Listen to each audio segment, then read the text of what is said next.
Claudio Dondi. I'm a researcher in the field of education, innovation and technology.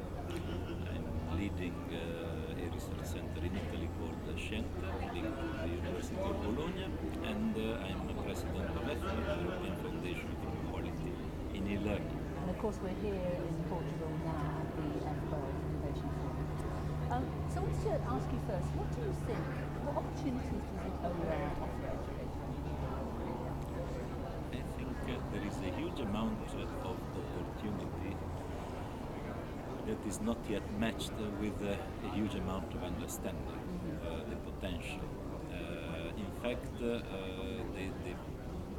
the focus on resources that are an important component of the discourse has up to now withdrawn attention from other components. It is institutional, organizational transformation of the practices, and I think it's now time to move in this direction. I think the debate that took place in the OPAL consultation group went in this direction, and so did the session, as far as I understand from the report.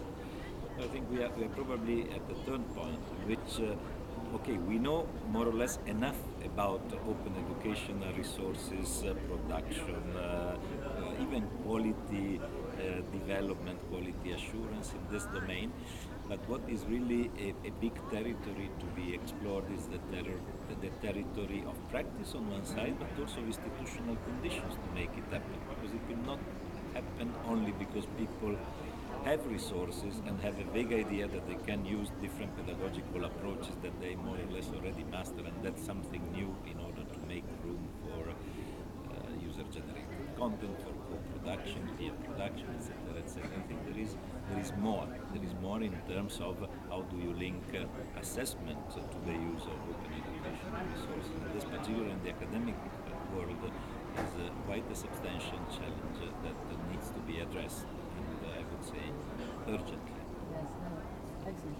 You've talked quite a lot already about some of the challenges. Are there any others that you think we should be considering? There is a psychological challenge as well. I think we have been used to believe that only what is certified, what is coming from an institution is good, is worth being learned.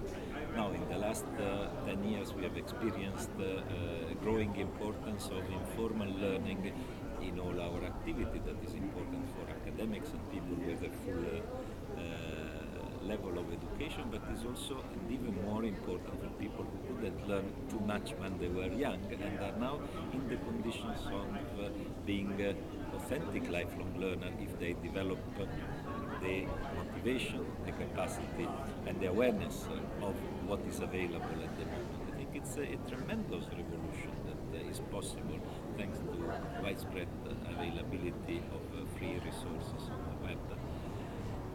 And this is not yet understood fully by the population. I think there is also an awareness campaign about being a learner for life, having second opportunities and having a new chance for life. And I think we are not paying enough attention on how cheap it is to multiply the potential of people to learn if we pay sufficient attention on motivating individual and groups and small communities also. And as you know, with the OPAL project we are focusing on practices. What are your reflections on our approach and how can we ensure that it really I think it's a very interesting approach moving from the resources to the practice. I think we did an excellent job in the collection of practice, in the systematization, in the classification. I think there is still some remaining work, as it's obvious, because the project is not finished on the step and the methodological instruments necessary to promote real benchmarking, real mutual learning from experience. And of course the territory is a vast territory. It cannot be reconducted to a single model. But I think the articulation that is visible through the cube is promising, and starting from that I think some additional level of detail can be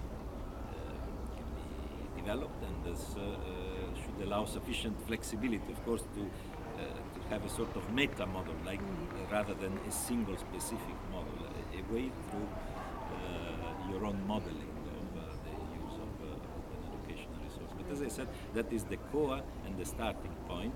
Around the use of resources, there is the whole concept of opening up education that is hanging around, and is probably the most difficult challenge in order to systematize. You can do experience if you have a collection of good practices, but you cannot generalize good practices if you don't have a broader approach towards institutional change, educational change, psychological attitudes towards confidence, and possibility to open up the ways we conceive education.